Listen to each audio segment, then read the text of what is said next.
Dans le reste de l'actualité, Alain Finkielkraut va s'installer aujourd'hui dans un fauteuil de l'Académie française. Cette nomination au sein de l'institution est une belle récompense pour le philosophe, mais elle fait grincer certains. Son portrait. À chaque académicien est attribué un mot sur leur fiche.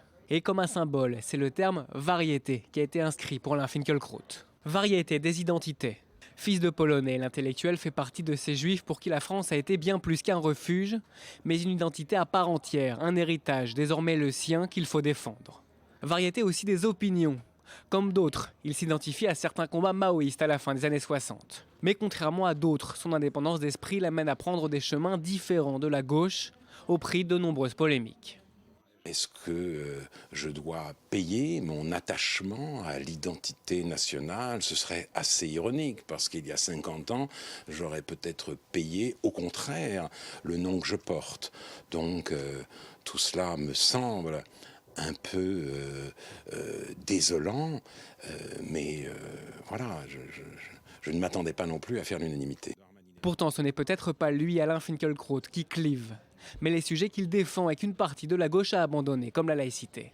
C'est à ce titre que le philosophe met en avant coûte que coûte sa définition de la laïcité face à certains Français musulmans qui ne s'identifient pas à ses principes.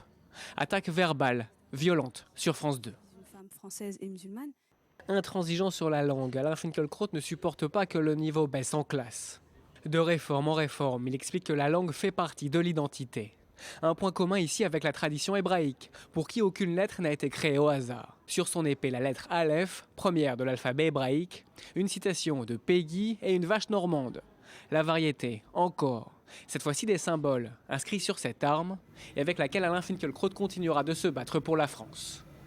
Et cette entrée d'Alain Finkielkraut à l'Académie française ne plaît pas à tout le monde. Elle a fait couler beaucoup d'encre, Julia. Effectivement, Daniel, il a certes été élu au premier tour par 16 voix sur 28, mais son nom avait été barré d'une croix en signe de désaveu sur 8 bulletins. Alors cet après-midi, on guettera les absents qui préféreront ne pas assister à la défaite de leurs pensées, comme ils disent.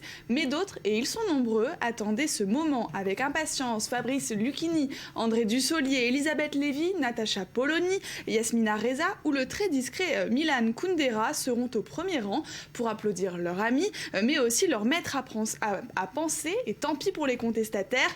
D'ailleurs, le principal intéressé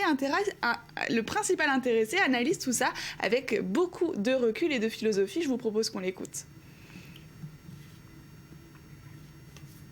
J'ai quand même été élu au premier tour, mais il y avait 8 croix, et la croix, c'est plus qu'une abstention, un vote blanc. La croix, c'est un vote d'hostilité.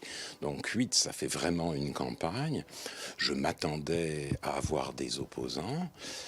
Je crois qu'il y a des gens à l'Académie qui, au fond, ne veulent pas voir les tempêtes se déchaîner dans ce lieu. Et Julia, Alain Finkielkraut succède à Félicien Marceau, qui était critiqué pour des positions jugées antisémites. Ironie de l'histoire. Ironie de l'histoire, tout à fait. Félicien Marceau, qui était reporter à Radio Bruxelles entre 1940 et 1942, il fut condamné par contumace à la Libération à 15 ans de prison pour collaboration, avant que le général de Gaulle ne lui accorde la nationalité française. Félicien Marceau était un auteur très prolifique et admiré dans de nombreux cercles, dit de lui Alain Finkielkraut. Il sait qu'il sera attendu au tournant, et un certain nombre de gens se frottent déjà les mains, se lèchent les babines et se disent un néoréac qui fait l'éloge d'un collabo. Bien fait pour lui, commente le philosophe. On frissonne en tout cas déjà en imaginant l'éloge que le nouveau venu va faire à son aîné. Ce sera effectivement haut en couleur, car en lisant tout ce que l'auteur de l'EF a écrit, Alain Finkielkraut a trouvé des phrases et des passages fort philosémites dont il fera la lecture devant ses pairs et ses invités. Et on imagine facilement que quelques plumitifs en seront encore tout retournés. Et on va suivre tout cela de très près. Merci Julia Galança.